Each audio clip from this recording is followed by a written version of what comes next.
Hello everyone, welcome back to my channel जहां हम के पॉप और कोरियन ड्रामास के बारे में बात करते हैं।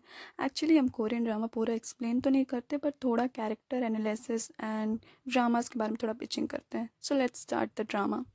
तो जिस ड्रामा के बारे में हम बात करने वाले हैं उसका नाम है the impossible hire. Of course आपको नाम से ही पता चल गया होगा कि ऐसा हायर जो पॉसिबल ही नहीं है। तो ये दोस्त मिलकर ऐसा क्या करते हैं।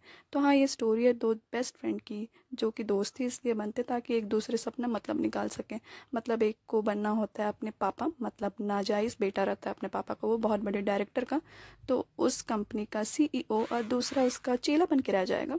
जो हमारा फर्स्ट कैरेक्टर है उसका नाम है हान हेओ। और ऑफ कोर्स आपने इसे द एक्स्ट्रा ऑर्डिनरी यू में तो देखा ही होगा, या फिर the soul of the Archimedes, ऐसे ही कुछ नाम है। बुरा मत मानना, मुझे इतना ही पता था। ड्रामा के अंदर इस बंदे में बहुत पोटेंशियल रहता है, इतना पोटेंशियल रहता है कि हमारे जो सेकंड लीड है इन्हा, उसके पापा भी इसे देखते रह जाते हैं, जो कि बहुत बड़े सीईओ रहते हैं। और जो नेक्स्ट कैरेक्टर है उसका नाम है इन्हा, मतलब कांग इन्हा। यही वो बंदा है जिसको, जो कि अपने बाप का नाजायज़ औलाद है, और इसको नाजायज़ होने के बावजूद नाजायज़ जैसे नहीं रहना, इसको पूरा कंपनी चाहिए अपने फादर का, जो कि इम्पॉसिबल है। और शायद इसीलिए इस ड्रामे का नाम द इम्पॉसिबल हायर रखा गया। थोड़ा सा मतलब सटका हुआ था इसका दिमाग, सही कुछ भी फैसला नहीं लेता भाई। जो इसका दोस्त रहता है ना, उसको भी वो ये बैक में स्टैप करता है। पहले तो उसकी बंदी को पटा लेता है और बाद में फिर उसे जेल भी भिजवा देता है। शायद इसे जो सक्सेस था वो अकेले ही इंजॉय करना था, इसीलिए ऐसा करता है। एंड हमारी next character the expression queen ना हेवॉन, ये रहती है फीमेल लीड। इसको प्यार रहता है हमारे मेल लीड हान ओ से, पर इससे प्यार दूसरी चीज़ से भी है, जैसे कि पैसा। इसीलिए शादी करना चाहती है कांग इन्हा से, क्योंकि इसे पता था कांग इन्हा जो है वो डायरेक्टर की नाजायज़ औलाद है। नाजायज़ होने से क्या होता है, पैसा तो बहुत होगा उसके पास। तो हाँ, ये शादी करना चाहती थी उससे, और शादी कर भी लेती है। और शायद उसके बाद जिसका हश्र होता है वो देखने लायक था। भाई इन्हा एक नंबर का साइको था, इसे बांध के रखता है और इसको पागल खाना भेज देता है, मतलब मेंटल असाइलम। और देखिए इसके एक्सप्रेशन, चाहे ये सैड हो, चाहे इससे कोई लव कन्फेशन करे, चाहे कोई इसे कन्फ्रंट करे कि तुमने ऐसा क्यों किया, स्टिल सेम एक्सप्रेशन। और मुंह बिल्कुल ऐसे ही स्ट्रेट बना हुआ, आंखें बटन जैसे बाहर की तरफ निकले हुए, और लोगों को घूर घूर के देखना। शायद इसीलिए कांगीना ने इसे मेंटल असाइलम में भेज दिया था। और हाँ, इसको काफ़ी ज़्यादा टॉर्चर भी करता है ये, क्योंकि थोड़ा वो भी साइको था ना, इसलिए। वैसे वो सीन तो सबका फेवरेट सीन ही होगा। एंड नाउ मेरी पर्सनल फेवरेट कैरेक्टर कांग हे जो। कांग हे जो नाम सुन के आपको लग रहा होगा कि कांग इन्हा की थोड़ी रिलेटिव थी, एक्चुअली उसकी स्टेप सिस्टर थी। और कांग इन्हा ने क्या किया, अपनी फैमिली की जो सीक्रेट्स हैं उसको थोड़ा जानने के लिए, और अपने दोस्त हान ओ को थोड़ा अपनी फैमिली के करीब लाने के लिए इसे ट्यूशन पढ़ाने के लिए बोला।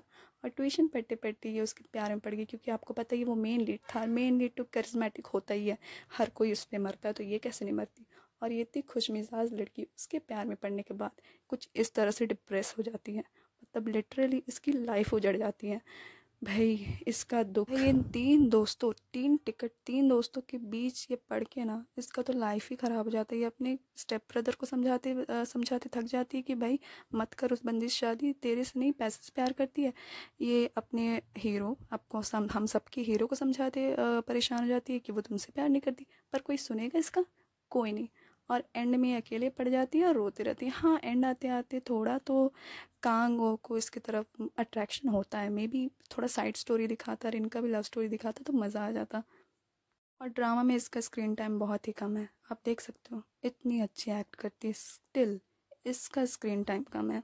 इसलिए मैंने यहाँ इसे ज़्यादा स्क्रीन टाइम दिया। जैसे कि वो जिससे प्रपोज करती है, मतलब कि हाँ नो को जब प्रपोज करती है तो क्यूट लगती है, साथ ही जब वो रिजेक्ट होती है और रोती है तो उससे भी ज़्यादा क्यूट लगती है। जैसे अभी आप देखो उसको स्क्रीन पे कैसे लग रही है। और मुझे ये कैरेक्टर पर्सनली बहुत ज़्यादा पसंद थी। जो भी एक्शन करती थी दिल से करती थी, फील होता था मुझे भी, और शायद जो मुझे फील होता था वही ये अंदर कर रही होती थी। थोड़ा स्टोरी की तरफ जाती है। स्टोरी है दो फ्रेंड्स की, मतलब बेस्ट फ्रेंड कांगो और नहीं कांग इन्हा और हान ओ के बारे में, जो कि अपने लाइफ में एक गोल के साथ चल रहे हैं। वो गोल कुछ ऐसा है कि इनको बहुत सक्सेसफुल बनना है, इतना सक्सेसफुल बनना है कि जो इनके औकात के बाहर है। और उसके लिए ये दिन रात मेहनत करते हैं, अपने स्कूल टाइम से ही मेहनत करते हैं। और इन दोनों का गोल कुछ ऐसा होता है कि एक दूसरे से काफ़ी ज़्यादा मतलब अगर एक जन को गोल मिलता है तो दूसरे को ऑटोमेटिक मिल जाता है। तो ये लोग प्लानिंग प्लॉटिंग करते हुए पहुंचते हैं वहाँ तक, पर पहुंचते पहुंचते कुछ ऐसा होता है कि कांगीना का दिमाग ख़राब हो जाता है। वो किसी का मर्डर कर देता है। मर्डर के केस में वो हानो को फंसा देता है और उसके साथ ही हानो की बंदी भी छीन लेता है।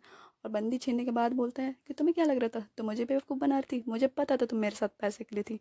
मैंने तो तुम्हें सिर्फ कांग मतलब हानो से छीना था, क्योंकि तुमसे वो प्यार करता था, इसलिए मैंने तुमसे शादी की थी।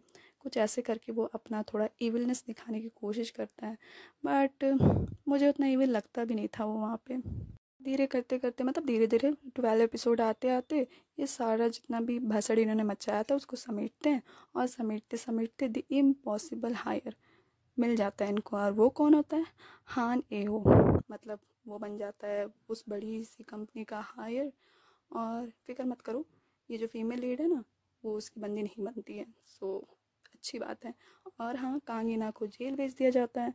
तो ऐसे ही स्टोरी ख़त्म होती है। थोड़ा अच्छा तो लगता है, साउंड करता अच्छा है, लेकिन उतना कुछ अच्छा लगा नहीं मुझे ये कहानी। और मेरा तो टाइम वेस्ट हो ही गया था इस पर अब क्या बोलूँ, अब देखना शुरू किया तो देख लिया। और अब जब आपने भी मेरा ड्रामा देख लिया तो प्लीज़ आप इसे सब्सक्राइब करें, लाइक करें और इस ड्रामा को शेयर करें, तो ताकि मैं भी थोड़ा ज़्यादा सब्सक्राइबर लेके आ सकूँ। और थैंक यू, बाय बाय।